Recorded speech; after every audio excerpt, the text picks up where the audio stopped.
CBN Campo Grande. Oferecimento Unigran Capital, a única em Campo Grande com nota máxima no MEC. Unimed Campo Grande, cuidar de você. Esse é o plano.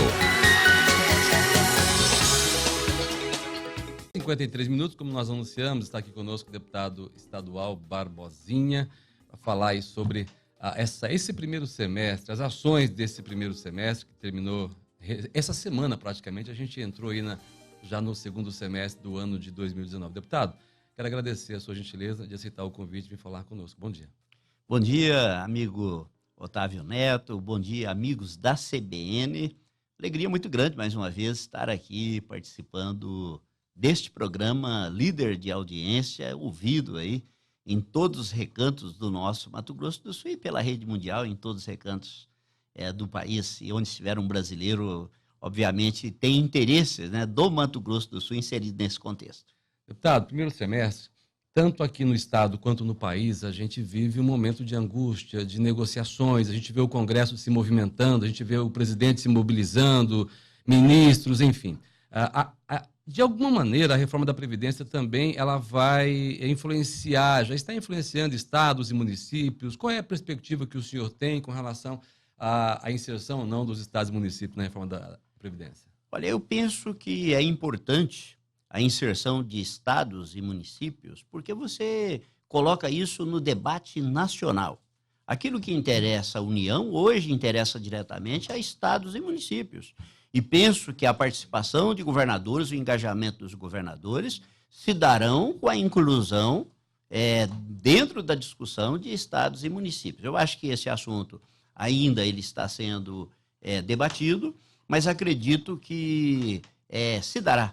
Eu acho que hoje tem governadores do estado do Nordeste, eu acho que esse é o grande ponto aí que está pegando nessa discussão, mas eu acredito que ainda findaremos com estados e municípios incluídos na reforma da Previdência, que é importante a gente dizer, Otávio, que ela é importante, mas não significa a solução de todos os problemas do país. É parte do problema, né? É parte do problema. Esse é um grande passo, há necessidade da reforma, mas outras reformas precisam seguir a reforma da Previdência. O senhor tem experiência executiva, já foi prefeito, já foi presidente da Sanesul, é deputado, foi secretário estadual de Justiça e tem manifestado preocupação com relação à qualidade da segurança. O senhor é da região sul do estado, onde as apreensões geralmente de tráfico de armamento, de droga acontecem. Como é que o senhor vê as negociações, como é que o senhor vê a possibilidade da gente ter uma fronteira mais segura? É preciso que fronteira seja incluída no planejamento de governo, como política de Estado. As fronteiras nas últimas décadas, foram completamente abandonadas pelo governo federal. Basta viajar para Uruguai, Argentina, Paraguai, Bolívia, né, os países fronteiriços, para nós percebermos que o controle dos países vizinhos ao Brasil é muito mais forte do que o controle de entrada, né, de estrangeiros no próprio país. Isso tem que ser mudado.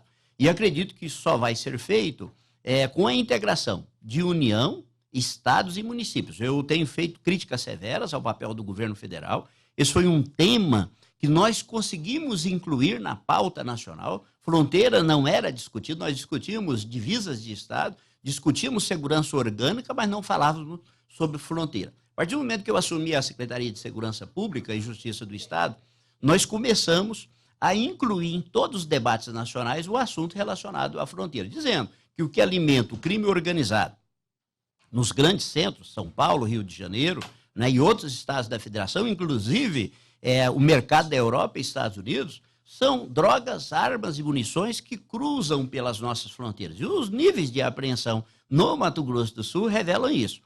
Fiz um pronunciamento na Assembleia Legislativa recentemente, chamando a atenção para um convênio do governo do estado com o governo federal. Hoje, a Polícia Civil ela atua no tráfico por um convênio com o governo federal, só que esse é um convênio que ele só atribuiu ônus e responsabilidade ao estado de Mato Grosso do Sul, não atribuiu responsabilidade nenhuma à União. Então, Mato Grosso do Sul, ele cuida absolutamente de tudo. Ele cuida dos objetos apreendidos, das apreensões, cuida dos presos, dos inquéritos, dos processos. É difícil cuidar de fronteira também, né?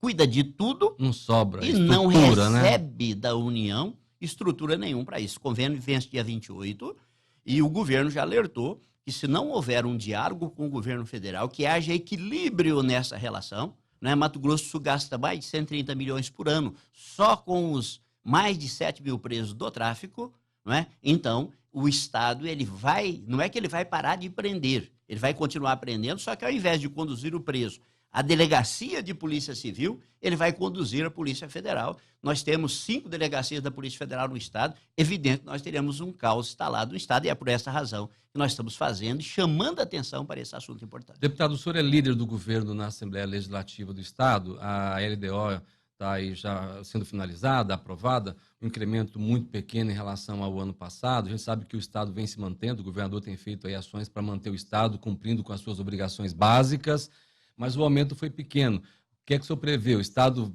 a gente vai ter um 2020 igual ao 2019? Ou isso depende muito das ações lá do governo federal também? Como é que está a liderar o governo na Assembleia diante de tanta pressão? Otávio, eu sou um eterno otimista. Eu sempre penso que o que vem será melhor do que o que nós estamos vivendo. Penso que 2020 será um ano melhor. Teremos a reforma da Previdência, eu acho que com isso vai estimular investimentos, né? Investidores voltarão a acreditar no país e a fazer novos investimentos. Com isso, novas reformas acontecerão e penso que o Brasil começa a caminhar. Nós estamos numa recessão. Na verdade, quando nós falamos em crescimento de orçamento, é uma visão otimista, porque o Brasil, na verdade, ele não caminha para frente. Nós estamos numa recessão, portanto, encolhendo, não é? Tanto que 20 estados da federação não conseguem cumprir com as suas funções mais elementares e básicas, que é pagamento de salário. Então, é uma crise profunda, não é? Que também está no Mato Grosso do Sul, não atingiu o nosso estado com a profundidade de outros estados da federação, graças à força do agronegócio, da gente trabalhador do nosso estado, mas é evidente que Mato Grosso do Sul, até pelos compromissos assumidos pelo governo do estado, nós temos o teto fiscal, o limite de responsabilidade fiscal, e isso realmente tem imposto severas dificuldades ao Estado. Deixa eu perguntar para o senhor, até porque o brasileiro hoje coloca uma expectativa gigante na reforma da Previdência, todo mundo que você conversa fala de reforma da Previdência. O Estado de Mato Grosso do Sul fez a reforma, sua reforma. Quanto isso foi importante, quanto isso ajudou o Estado, para a gente poder entender a importância desse processo? Aquilo que, no momento, soou como extremamente negativo, foram as bases, né, que faz com que Mato Grosso do Sul permaneça de pé. Foram medidas corajosas tomadas pelo governo do Estado, medidas corajosas assumidas pela Assembleia Legislativa, pelos parlamentares estaduais, e se Mato Grosso do Sul hoje se sustenta, ainda cumprindo com as suas obrigações básicas, que muitos estados não estão conseguindo fazer, se deve exatamente em razão dessa coragem. Portanto, foram medidas importantes, a lição que o Brasil discute, Mato Grosso do Sul antecipou, não é? Não na profundidade, talvez, discutida na federação, mas foram feitos. O senhor defende a reforma da Previdência, então? Defendo a reforma da Previdência, penso que ela precisa de ter mudanças, por exemplo, em relação ao BPC, o benefício de prestação continuada. Algumas categorias, como professores, precisam de ter um olhar diferenciado. A categoria da segurança pública precisa ter um olhar diferenciado, mas a reforma é necessária. Ontem, inclusive, lá em Brasília, os policiais já começaram a reclamar com o presidente. Eu vou para um rápido intervalo, porque vem o repórter CBN, e na sequência eu continuo conversando aqui com o deputado estadual Barbosinha. Vamos falar de política, vamos falar lá da região sul, vamos falar de Dourados. Apresentação, Otávio Neto. São 9h05 em Campo Grande. Eu volto a conversar com o deputado estadual Barbosinha. Deputado, recentemente o presidente estadual do DEM, vice-governador Murilo Zauitti, secretário de Infraestrutura, esteve em Dourados. Ele é de Dourados e vocês organizaram um evento do DEM lá no município. O senhor assume a presidência municipal do DEM lá em Dourados. O senhor já foi prefeito de um município lá da região sul, de Angélica, inclusive um dos prefeitos mais novos do Brasil. O senhor tinha 23 anos na época. Isso, exatamente. Depois de lá para cá, o senhor veio acumulando um pouco mais de experiência, pode-se dizer um pouco mais, tornou-se deputado. E o Murilo Zauitti, ele apontou o senhor como um nome para fazer a gestão do município de Dourados, segunda maior cidade de Mato Grosso do Sul. Eu tenho conversado aqui com o prefeito Marquinhos Trade, com o governador, inclusive, eles não querem falar sobre Campo Grande. O debate político sobre Campo Grande, para o prefeito Marquinhos e para o governador, é a partir de abril do ano que vem. E lá em Dourados, esse debate já está mais forte. Como é que o senhor viu a indicação do vice-governador ao seu nome para uma disputa, uma eventual disputa da prefeitura de Dourados? Otávio, é evidente que a nossa preocupação nesse momento é com o mandato de deputado estadual, e eu não descuido dele, e a responsabilidade que nós temos com Dourados e com o Mato Grosso do Sul, tanto que ocupa essa posição de líder do governo na Assembleia Legislativa. Mas penso que a posição do político tem que ser clara. O que foi importante na fala do nosso presidente estadual do Democratas, vice-governador Murilo Zawid, que foi prefeito de Dourados, deputado federal, deputado estadual com larga experiência, foi deixar de forma muito clara que o DEM terá candidatura em Dourados e que esse nome que se coloca como um dos prováveis nomes para disputar é o nome do deputado Barbosinha. Então, acho que foi importante, eu não nego esse sonho, essa vontade de administrar Dourados. Eu acho que eu me preparei ao longo da vida para esse projeto, como você disse, prefeito aos 23 anos, presidente da Sanesul por mais de 7 anos, deputado estadual no segundo mandato, secretário de Justiça e Segurança Pública. Portanto, eu vivi as experiências necessárias, conheço a estrutura da máquina pública, portanto, me julgo qualificado e preparado para o grande desafio que é administrar o maior município do interior do estado. A segunda cidade do Mato Grosso do Sul, que tem vários problemas. Conheço esses problemas. Agora, esse não é um trabalho insólito. Política é construção. Primeira, construção dentro do próprio partido, porque a colocação do meu nome não inibe que outros nomes de Dourados também possam se colocar no âmbito do próprio partido. Tivemos a manifestação, por exemplo, do vereador Cido Medeiros, né, dizendo que gostaria de ser incluído nas pesquisas. Nós temos o próprio presidente do Legislativo, o vereador Alan Guedes. Eu acho isso enriquecedor. É muito bom que o partido tenha nomes e que esses nomes estejam preocupados com o executivo de Dourados. Portanto, ao me colocar nessa condição, nós estamos, não é antecipando o debate político, nós estamos antecipando a construção de um projeto político, que não envolve apenas o Democratas. Esse é um projeto que envolve outros partidos, nós estamos dialogando. Deixa eu falar sobre isso, sim. então. O senhor é líder do PSDB, partido comandado aqui no estado pelo Sérgio de Paula, pelo governador Reinaldo Azambuja, que é do PSDB.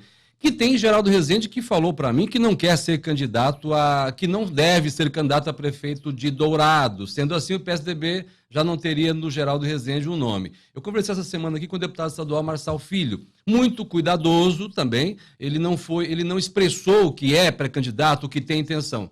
Ele optou por dizer que vai se firmar com mandato. Então, tem o PSDB que não assume uma candidatura publicamente, de fato, e tem o senhor com o DEM, que tem uma relação muito próxima com o PSDB. O senhor já conversou com o governador sobre uma pré-candidatura sua? Nós estamos dialogando não apenas com o governador, com o próprio deputado Marçal Filho, com o deputado Renato Câmara, do MDB, com outros partidos. Eu penso que Dourados precisa de uma coalizão de forças objetivando a recuperação da cidade, a recuperação político-administrativa de Dourados. Dourados precisa de recuperar sua capacidade de polo regional, não apenas do desenvolvimento, mas de polo político regional. O senhor vê isso possível, essa construção? Plenamente possível. Dourados hoje não tem uma representação na Câmara Federal, é uma vergonha. Para um município, maior município do interior do estado, e que agrega uma população de mais de 1 milhão de habitantes. Em compensação, está bem na Assembleia, tem o vice-governador, tem o secretário de Muito Saúde, bem, a cidade mas nós conseguiu precisamos capitalizar, de né? reforçar a nossa representação. Nós precisamos de ter, no mínimo, 2 a 3 deputados federais. Sempre teve, né? Já tivemos 4 Isso. deputados federais. Precisamos de pensar na figura de um senador da República que represente a região da Grande Dourados, o Vale do Iema, o Cone Sul. Portanto, quando nós discutimos o Executivo Municipal, nós incluímos isso num debate muito mais profundo que objetiva. Fortalecer Dourados e fortalecer Dourados na sua representação federal. Eu penso que esse é o encaminhamento que nós haveremos de dar ao longo desse período, sem prejuízo, obviamente, do nosso trabalho parlamentar, que a população nos delegou como deputado estadual. Bom, levando em consideração que o DEM tem 2 ministros, né? Tem vários deputados, secretário de Estado, vice-governador, e o senhor com esse projeto, a gente espera que Dourados ganhe com isso, a sua decisão, a decisão dos seus colegas deputados, que o processo eleitoral do ano que vem seja conduzido com equilíbrio. Eu quero agradecer imensamente aqui a sua visita à CBN, deputado. Otávio, eu que agradeço e dizer para você que eu tenho uma folha de serviço prestada por Dourados há muito tempo, seja na Sanesul, com investimento de mais de 240 bilhões, seja como secretário de Segurança Pública, seja como deputado estadual. E, evidentemente, nós temos que aproveitar essa oportunidade de ter 3 ministros democratas, 2 do Mato Grosso do Sul, Isso. ter o vice-governador, secretários, presidente da Sanesul, enfim. Nós O DEM tem uma responsabilidade muito grande ano que vem. Muito grande, Otávio. É uma alegria muito grande estar aqui com você. Muito obrigado. Eu vejo assim, que pouco se fala aqui em Campo Grande em relação ao DEM, mas em relação ao Dourados, o DEM tem um compromisso muito grande com a cidade e a gente vai acompanhar bem de perto. Quero que o senhor volte mais vezes aqui. Muito obrigado. 9 horas e 11 minutos. CBN Campo Grande. Oferecimento Unigran Capital, a única em Campo Grande com nota máxima no MEC. Unimed Campo Grande. Cuidar de você. Esse é o plano.